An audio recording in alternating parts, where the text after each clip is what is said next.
नमस्कार, आप देख रहे हैं अपना उत्तराखंड और मैं हूं आपके साथ दिशा। बुलेटिन की शुरुआत करेंगे खबरों के साथ। बता दें कि आज से महाकुंभ की शुरुआत हो चुकी है।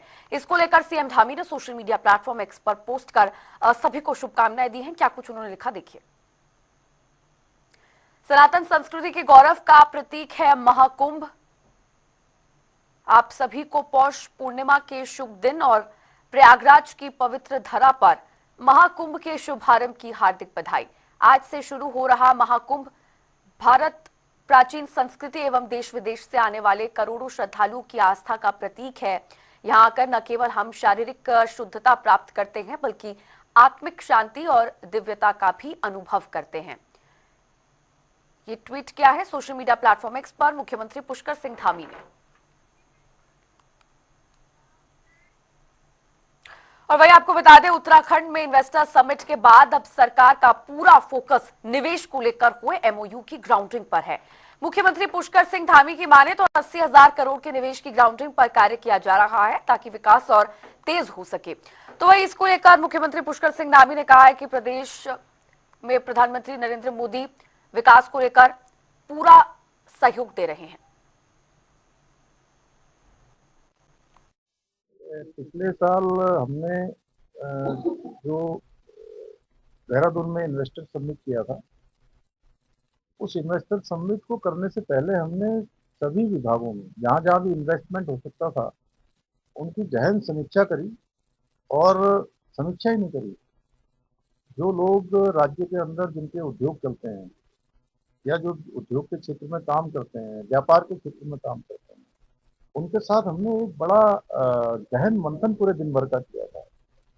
और उन्होंने बहुत सारे हमको सुझाव दिए।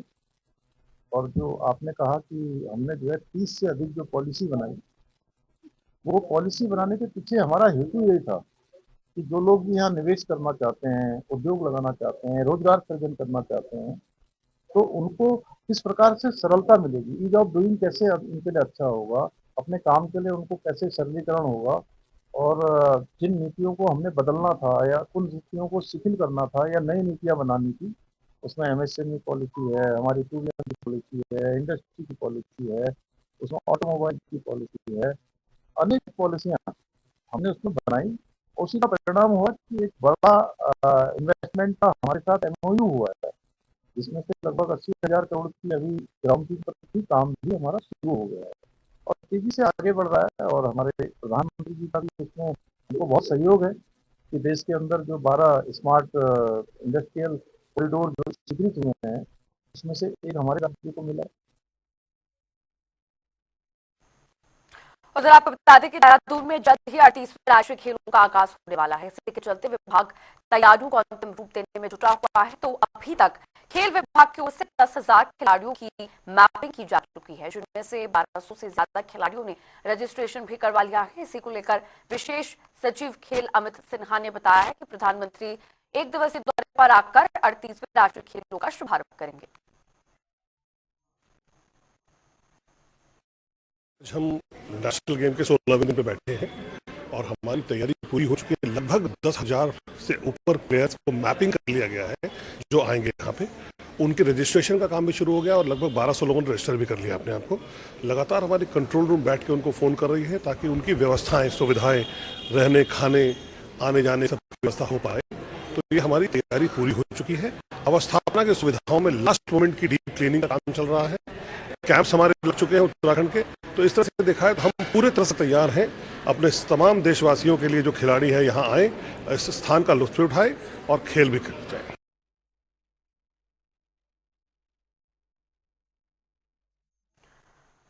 उत्तराखंड में 38वें राष्ट्रीय खेलों का आयोजन हो रहा है और 28 जनवरी से 14 फरवरी तक यह आयोजन होगा। राष्ट्रीय खेल 2025 राष्ट्रीय खेलों में 26 प्रतियोगिताएं शामिल हैं और साथ ही आपको बता दें कि 36 प्रतिस्पर्धाओं में योगासन भी शामिल है।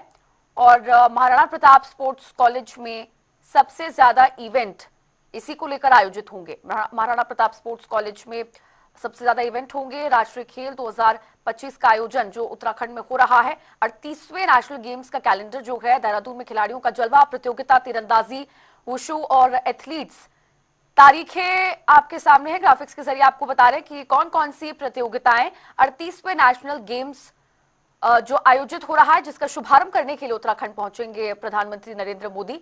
तो प्रतियोगिता कौन कौन सी प्रतियोगिता किन किन तारीखों पर आयोजित होगी वो आप टीवी स्क्रीन पर ग्राफिक्स के जरिए देख सकते हैं। टेबल टेनिस 9 फरवरी से लेकर 13 फरवरी तक आयोजित होगा। बास्केटबॉल 28 जनवरी से 3 फरवरी तक आयोजित होगा और साथ ही बैडमिंटन भी नेशनल गेम्स में शामिल है, जो 38वां नेशनल गेम्स आयोजित हो रहा है उत्तराखंड में। जिम्नास्ट और योगासन भी इसमें शामिल है। नेटबॉल 7 फरवरी से लेकर 13 फरवरी तक आयोजित होगा और गोल्फ भी इस कैलेंडर में शामिल है। और उधर आपको बता दें कि निकाय चुनाव को लेकर कांग्रेस की ओर से तेजी से प्रचार अभियान जारी है। तो वहीं निकाय चुनाव को लेकर कांग्रेस प्रदेश महामंत्री नवीन जोशी ने भारतीय जनता पार्टी पर जमकर हमला किया। साथ ही कहा कि निकाय चुनाव में कांग्रेस की निश्चित तौर पर जीत होगी। देखिए, भारतीय जनता पार्टी हार के डर के मारे, उन्हें मालूम है कि हम लोग यहाँ पे हार रहे हैं, इसलिए ये पोस्टर और बैनर फाड़ने का काम कर रहे हैं। विकास से इनका कोई लेना देना नहीं। क्षेत्र की जनता पूछ रही है कि आप बताइए कि आपने 15 साल में क्षेत्र के लिए क्या किया। बताने के लिए कुछ नहीं है। हम जा रहे हैं, जगह जगह नालियां भरी पड़ी है, पूरे गड्ढे हो रखे हैं, सड़कें कहीं नजर नहीं आ रही है, पानी भरा पड़ा है और विकास से इन्होंने कोई काम नहीं किया। इन्होंने आज जिस प्रकार से इन्हें मालूम है कि राधा नौटियाल कांग्रेस की जो कैंडिडेट है यहाँ से जीत रही है, तो पोस्टर फाड़ रहे हैं, बैनर फाड़ रहे हैं, इनके लोगों को डरा रहे हैं, धमका रहे हैं। इससे कांग्रेस के लोग और क्षेत्र के लोगों को पूरी तरह से मालूम है कि अगर क्षेत्र का और देहरादून का कोई विकास करेगा तो कांग्रेस पार्टी करेगी। एक कांग्रेस पार्टी की बयार पूरे देहरादून के अंदर है। ज्यादा से ज्यादा कैंडिडेट हमारे देहरादून में जीत कर आएंगे और इस वार्ड में निश्चित तौर से मैं काफी दिनों से देख रहा हूं, हमारे अन्य साथी भी यहाँ पे आए हैं, तो कांग्रेस यहाँ से रिकॉर्ड मतों से जीत रही है। राधा नौटियाल यहाँ से विजय हासिल करेगी। और आज संगम नगरी प्रयागराज में महाकुंभ का शुभारंभ हो गया है। पौष पूर्णिमा के दिन आज पहला शाही स्नान है। लाखों लोग आज संगम नगरी में आस्था की डुबकी लगा रहे हैं। सुबह 9:30 बजे तक तकरीबन 60 लाख श्रद्धालुओं ने संगम में स्नान कर लिया है। और साथ ही बता दें कि पौष पूर्णिमा यानी कि आज बुधादित्य योग का अद्भुत संयोग बन रहा है। स्नान के बाद सकल कामना सिद्धि, जन कल्याण और राष्ट्रीय अभ्युदय के लिए यज्ञ अनुष्ठान आरंभ हो जाएगा। बड़ी संख्या में साधु संत के साथ ही पुरुष, महिलाएं, बुजुर्ग और बच्चों ने संगम में डुबकी लगाई। महाकुंभ 2025 में अनेक रंग देखने को मिल रहे हैं। और ये दो तस्वीरें महापर्व का शुभारंभ, आस्था का सैलाब उमड़ा हुआ है। प्रयागराज से ये तस्वीर आपको टीवी स्क्रीन पर दिखा रहे हैं। आज से ये महापर्व का शुभारंभ हो चुका है। महाकुंभ की शुरुआत, आगाज आज से हुआ है प्रयागराज में और यहाँ पर लाखों श्रद्धालुओं की भीड़ जो है वो आप तस्वीरों में देख सकते हैं। आस्था का सैलाब उमड़ा हुआ है। पूरे विश्व भर से लोग प्रयागराज पहुंचे हैं आस्था की डुबकी लगाने के लिए और इससे शाही स्नान का हिस्सा बनने के लिए। लोग पहुंचे आस्था की डुबकी लगाने के लिए। जनसैलाब यहाँ पर लोगों का उमड़ा हुआ है। विश्व भर से साधु संत और तमाम श्रद्धालु प्रयागराज का रुख आज कर रहे हैं। श्रद्धालुओं में खुशी का भी माहौल है और उत्साहित हैं प्रयागराज में आयोजित हो रहे महाकुंभ को लेकर और सुरक्षा के भी पुख्ता इंतजाम किए गए हैं। आज पौष पूर्णिमा पर पहला अमृत स्नान, शाही स्नान, कल मकर संक्रांति पर दूसरा शाही स्नान होगा और तीसरा अमृत स्नान 29 जनवरी को मौनी अमावस्या पर होगा। 3 फरवरी को वसंत पंचमी पर चौथा अमृत स्नान होगा और 5वां अमृत स्नान 12 फरवरी को माघ पूर्णिमा पर होने वाला है। महाशिवरात्रि पर 26 फरवरी को छठा अमृत स्नान होगा। तो महाकुंभ के अमृत स्नान आपको बता रहे हैं 6 कुल मिलाकर अमृत स्नान इस बार होने वाले हैं महाकुंभ में और उनकी ये तारीखें हैं। इस ढंग से जो है ये व्यवस्था बनाई है। लाखों करोड़ जो है श्रद्धालु जो आएंगे और गंगा स्नान के लिए जो है और इस पावन भूमि पर जो है दर्शन देंगे। और आप लोगों का, मीडिया का मैं शुक्रगुजार हूँ। आप लोगों ने बड़ी अच्छी व्यवस्था बनाई गई है। बड़ा शिष्टाचार, बड़ा श्रद्धे और भी हमारी श्रद्धा और लाखों करोड़ों श्रद्धाओं की श्रद्धा जो होगी और हमें बड़ा गर्व है हमारी सरकार और हमारी जनता और हमारी मीडिया पर कि हम लगातार मैं बचपन में जब कुंभ में आता रहा हूँ बाबा के साथ, चाचा के साथ, पिताजी के साथ, तो एक चौपाई गूंजा करती थी, माघ मकर गत रवि जब होई तीरथ पतहि आओ सब कोई। उसी प्रेरणा से इसको पहन के चल रहा हूँ और सड़क सुरक्षा अभियान में लगा हूँ कि ताकि जो है सड़क पर सावधानी से गाड़ी चलावें और गंगा मैया इसी तरह स्वच्छ रहें, लोग स्नान करें। मेरे हिसाब से 4 गुना लोग आने लग गए हैं, ठीक है ना। तो ऑल ओवर वर्ल्ड से लोग आए हैं और बहुत सारा रस है यहाँ पे। तो ये सोशल मीडिया का धन्यवाद है कि लोगों को जागरूक भी किया। लोगों को व्यवस्था बहुत अच्छी, योगी जी का बहुत बहुत धन्यवाद। और मैं ख्याल से बीजेपी सरकार में अगर योगी जी नहीं होते या उनका प्रशासन अगर नहीं होता तो ऐसी भव्य सुविधा नहीं होती। ਤੇ ਕਾਫੀ ਸਮੇਂ ਤੋਂ ਅਸੀਂ ਕਦੇ ਸੋਚਿਆ ਨਹੀਂ ਸੀਗਾ ਵੀ ਕੁੰਭ ਦੇ ਮੇਲੇ 'ਚ ਜਾਵਾਂਗੇ, ਪਰ ਇਸ ਤਰ੍ਹਾਂ ਦਾ ਮਹਾਰਾਜ ਦਾ ਕੋਈ ਇਦਾਂ ਦਾ ਗੰਗਾ ਮਈਆ ਦਾ ਇਹਨਾਂ ਦਾ ਇਦਾਂ ਦਾ ਚਮਤਕਾਰ ਹੋਇਆ ਕਿ ਸਾਡੀਆਂ ਅਚਾਨਕ ਟਿਕਟਾਂ ਬਣ ਗਈਆਂ ਤੇ ਕੁੰਭ ਦੇ ਮੇਲੇ 'ਚ ਕਾਫੀ ਵਾਰੀ ਸੋਚਿਆ ਸੀ ਤੇ ਕਾਫੀ ਵਾਰੀ ਸੁਣਦੇ ਰਹੇ ਸੀਗੇ ਕਿ ਕੁੰਭ ਦਾ ਮੇਲਾ ਪ੍ਰਯਾਗਰਾਜ ਇਲਾਹਾਬਾਦ 'ਚ ਕਾਫੀ 40 ਕਰੋੜ ਦੇ श्रद्धालु जेड़े आए ने, बहुत बढ़िया इंतजाम। और इसी पर और भी ज्यादा चर्चा करने के लिए हमारे साथ जुड़ गए हैं हमारे संवाददाता टीएन मिश्रा। टीएन मिश्रा जी, आज लंबे समय से महाकुंभ की तैयारियां की जा रही थी, लगभग 1 साल से हम देख रहे थे सीएम योगी आदित्यनाथ भी पूरी तरह से जुटे हुए थे। आज महाकुंभ का आगाज हो चुका है, पहला शाही स्नान है, किस तरह की तस्वीरें प्रयागराज से सामने आ रही हैं? देखिए, प्रयागराज में जो है सुबह से, मैं तो रात से भी सड़कों पे नहीं था, 2 बजे रात से लोग स्नान करना शुरू किए थे और इस समय जो है 11:30 बज गए हैं। सारे लोग, मैं देख रहा हूँ किस तरह श्रद्धालु आए, हमारे साथ कितने लोग मौजूद हैं यहाँ पे। ये सब लोग स्नान कर करके, और देश के कोने कोने से तमाम विदेशी लोग भी आए और स्नान किया उन लोगों ने। और आज मौनी अमावस्या पहले स्नान पर करीब 70 लाख लोग अब तक डुबकी लगा चुके हैं, ये सरकारी आंकड़े हैं। जहाँ तक सीएम योगी आदित्यनाथ बात थी तो उन्होंने खुद कई दौरे किए, दर्जनों बार वो आए और खुद उन्होंने सारे प्रबंध पुख्ता किए, पुलिस प्रशासन को लगाया उन्होंने। लेकिन इसके बाद तमाम अभी भी श्रद्धालुओं में बाहर से जो है उनसे जानूं उनको क्या एहसास हो रहा है। सर, हम जम्मू से आए हैं तो हमें तो बहुत अच्छा लगा। मोदी और योगी की जोड़ी जो है ना, यह कायम रहनी चाहिए और इतनी अच्छी व्यवस्था है कि पूछिए मत। बहुत बढ़िया, बहुत बढ़िया है, बहुत अच्छा है, बहुत नज़ारा, ऐसा नज़ारा कहीं नहीं देखा हमने। हम तो कहते हैं कि मोदी योगी हमको 40 साल पहले मिल जाते तो देश की कायाकल्प भी बदल जाती। व्यवस्था बहुत अच्छी है सरकार की, बहुत बढ़िया, 1 नंबर। बहुत अच्छा लगा। हाँ, व्यवस्था बहुत अच्छा था यहाँ पर कोई परेशानी नहीं हुई सबको। हम गोरखपुर से बोल रहे हैं। मैं बिहार से आई, फर्स्ट बार आई हूँ, बहुत सुंदर लगा, अच्छा लगा, यहाँ का सब व्यवस्था भी बहुत सुंदर। सीकर से आए हैं और ये अद्भुत नज़ारा, दिव्य भव्य और बहुत ही ऊर्जावान ये कुंभ है 2019 की बजाय बहुत अच्छा है और व्यवस्था भी बहुत अच्छी है, चाक चौबंद व्यवस्थाएं हैं। बहुत अच्छा लगा और जितने लोग भी यहाँ दिख रहे थे उत्साह और उमंग के साथ दिख रहे थे, उनका उत्साह कम नहीं हो रहा था, बहुत अच्छा लग रहा था। बहुत अच्छा व्यवस्था है, बहुत अच्छा लगा कुंभ में आकर हमें। देखिए, जिसे देखा आपने किस तरह लोग जो स्नान करके मंदिरों में दर्शन करके और अब आए हैं तो उनको कैसा लग रहा है, उन्होंने खुद बताया। तो इससे है कि लोग काफी उत्साहित माहौल है, लोग श्रद्धा से भरपूर हैं और दूर दूर से कोने कोने लोग आए हैं और स्नान करके अपने खुद गौरवशाली महसूस कर रहे हैं।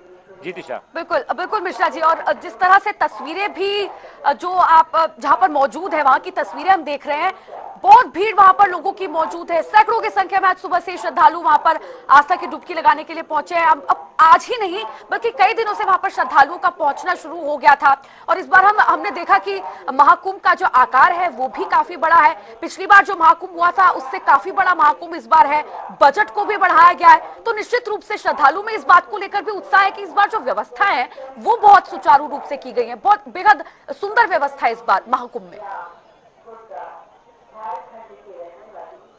हाँ, देखिए, पहले के 12-13 सेक्टर रहते थे, इस बार 25 सेक्टर है, 2 गुना तो सरकार ने क्षेत्रफल बढ़ा दिया। दूसरा, व्यवस्थाओं का कायाकल्प किया गया, तमाम जो है लोगों के लिए व्यवस्था की गई। बस एक ही कमी जो लोग महसूस हो रही है कि जो लोगों को पैदल जाना पड़ रहा है इसके, क्योंकि आज सारे पब्लिक ट्रांसपोर्ट बंद कर दिए गए। यहाँ पे जो ट्रेनें हैं उनको भी मेन स्टेशन के बजाय जो है आसपास के स्टेशनों चलाई जा रही हैं। बसों की सुविधा नहीं है, तो पब्लिक ट्रांसपोर्ट कम होने से लोग परेशान हैं और लोग पैदल। मैं कुछ लोग और भी, उनसे भी जानूंगा क्या एहसास हो रहा है उनको। भाजी, ये जो मेला है, ये है तो बहुत एक सदियों पुराना परंपरा जो है, तो ये हम उसको देखने के लिए आए हैं। यहाँ पे कोई इसका था ही नहीं है, तो चलो प्रशासन भी अपना पूरा जोर लगा रहा है इसको संपन्न करने के लिए, सरकार भी पूरा जोर लगा रही है, तो हम भी यही आशा करते हैं कि ये बहुत अच्छे तरीके से संपन्न हो जाए और जो भी कोई किसी को कष्ट हो उसका। हमें तो बहुत अच्छा लगा यहाँ पे आके, मेरठ से आए थे हम, बहुत बढ़िया लगा मोदी जी की व्यवस्था, बहुत अच्छा लगा, बहुत अच्छे से काम चल रहा है, ये बहुत बढ़िया है। जय श्री राम। हम जब हमारा उम्र 5 साल का था जब हम आए थे, उसके बाद अब मेरा उम्र 44 साल, अब हम आए कुमराने। देखिए 5 साल की उम्र में थे और 44 ईयर्स हो गए अब आए हैं, तो ऐसे लोग भी हैं कि जिनको वो बचपन की था और आज जो है देख रहे हैं। तो इस तरह जवान हो गए बच्चे जो बचपन में आए थे, तो यही स्थिति कुंभ की है। कुंभ में इस तरह सैलाब उमड़ रहा है और आस्था का सैलाब ऐसे चलता रहेगा। बिल्कुल। अब बिल्कुल मिश्रा जी, वैसे तो हम काफी दिनों से इस बात की चर्चा कर ही रहे हैं कि महाकुंभ में सुरक्षा व्यवस्था किस तरह से की गई है। ये बहुत चर्चित विषय है, किस तरह से एआई कैमरास लगाए गए हैं, जल के अंदर भी जहां लोग स्नान करने के लिए आएंगे वहां पानी के अंदर भी कैमरास इस बार लगाए गए हैं, तमाम तरह की सुरक्षा व्यवस्थाएं की गई हैं। लेकिन अभी जहां पर आप मौजूद हैं, आसपास लोगों की बहुत भीड़ है, श्रद्धालु हैं, तो ग्राउंड पर सुरक्षा व्यवस्था किस तरह से की गई है? तस्वीरों के जरिए आप दिखा पाएंगे कौन कौन सी टीमें यहाँ पर मौजूद हैं, पुलिस बल की किस तरह से तैनाती की गई है? देखिए एटीएस लगाए गए, पीएससी लगाए गए, पुलिस बल लगाए गए, बाहरी राज्यों की पुलिस लगाई गई, सारे लोग लगाए गए।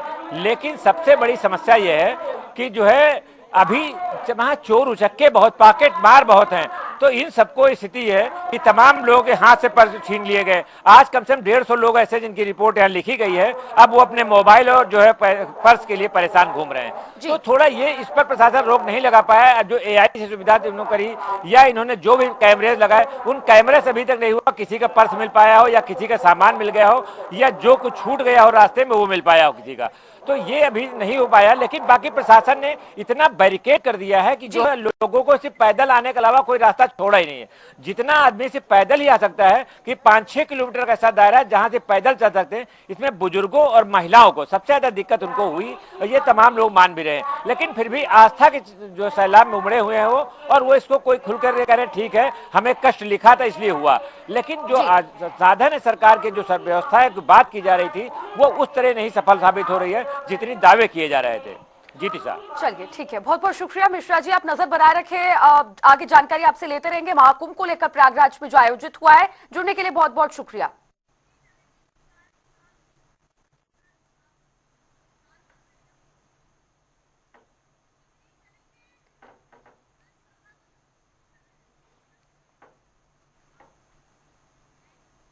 चलिए अब सीधे लिए चलेंगे आपको टिहरी, जहां पर मुख्यमंत्री पुष्कर सिंह धामी जनसभा को संबोधित कर रहे हैं। कर्णप्रयाग रेल योजनाओं, विभिन्न पर्वतीय नगरों के लिए हेली सेवा सर्विसेज उपलब्ध कराना हो या फिर सरकारी हेलो एम्बुलेंस जो पूरे देश में सबसे पहले अगर कहीं शुरू हुई है तो देवभूमि उत्तराखंड में हुई है, आपके बगल ऋषिकेश से। इस प्रकार से प्रदेश में कनेक्टिविटी को, लोगों को जोड़ने के लिए सरल और आसान बनाने का हम हर संभव प्रयास कर रहे हैं। इसके साथ ही पर्यटन को बढ़ावा देने के लिए राज्य के अंदर अनेक कार्य किए जा रहे हैं। इसी क्रम में पर्यटन और इको टूरिज्म को बढ़ावा देने के लिए चंबा मसूरी मोटर मार्ग पर Thangdhar Kaudiya eco tourism zone विकसित किया जा रहा है, जिससे निश्चित रूप से इस क्षेत्र को रोजगार के नए पंख लगेंगे। टिहरी झील में साहसिक पर्यटन को प्रोत्साहित कर स्थायी लोगों हेतु रोजगार के अवसर बढ़ाने के उद्देश्य से झील के चारों ओर रिंग रोड का निर्माण कार्य भी किया जा रहा है।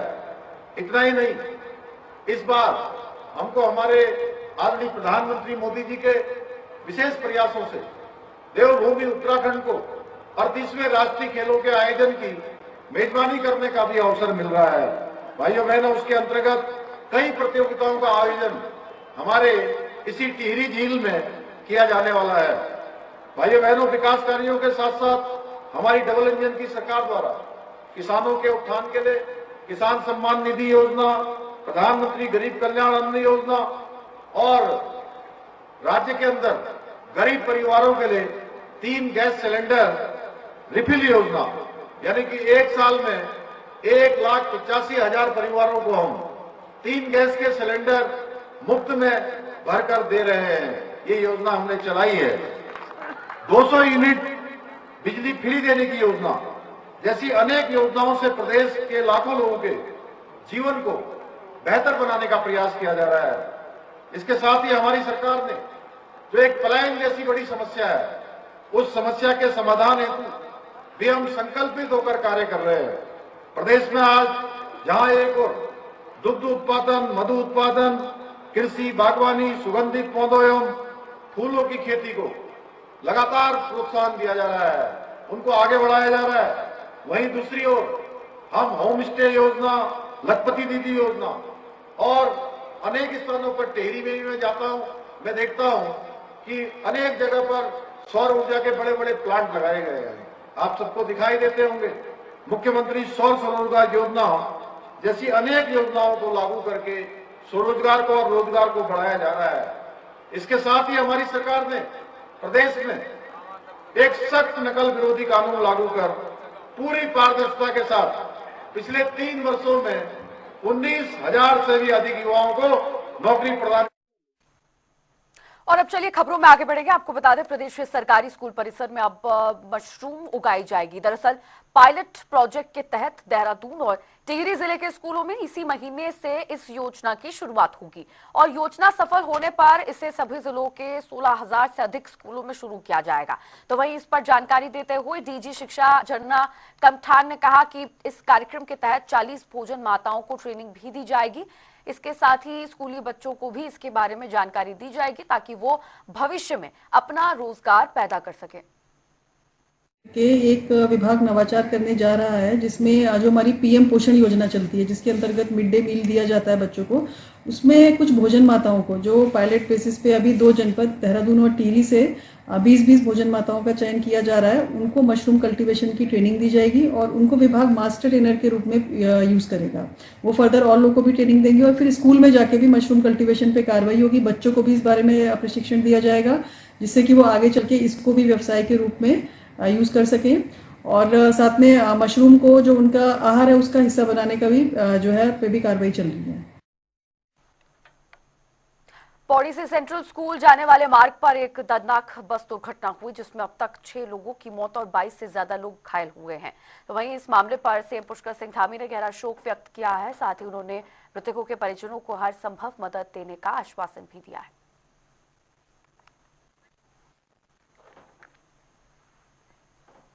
और इस खबर के साथ बुलेटिन में फिलहाल के लिए इतना ही। रुकेंगे एक छोटे से ब्रेक के लिए।